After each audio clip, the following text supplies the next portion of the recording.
তেঁতুল পাতাকে বিদায় জানালেন জনপ্রিয় অভিনেত্রী। এই মুহূর্তে জলসার টক ঝাল মিষ্টি গল্প তেঁতুল পাতা ধারাবাহিকটির নামের সাথে গল্প একেবারেই মিলে গেছে। যদি হও সুজন, তেঁতুল পাতায় নজন, সেই অনুযায়ী ধারাবাহিকের গল্প একেবারেই টক ঝাল মিষ্টি। খেয়ালি আর ঝিল্লি মাতিয়ে রেখেছে তেঁতুল পাতা।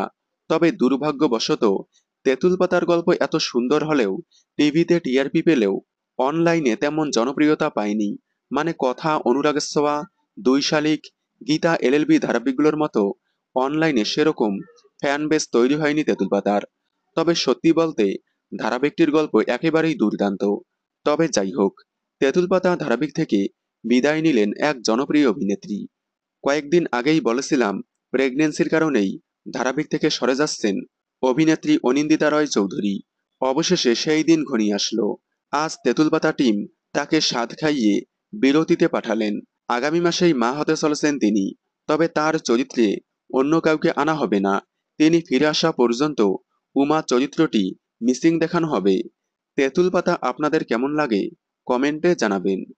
তেঁতুল পাতার সকল আপডেট সবার আগে পেতে চ্যানেলটি সাবস্ক্রাইব করে পাশে থাকা বেল আইকনটি বাজিয়ে দিন। ধন্যবাদ।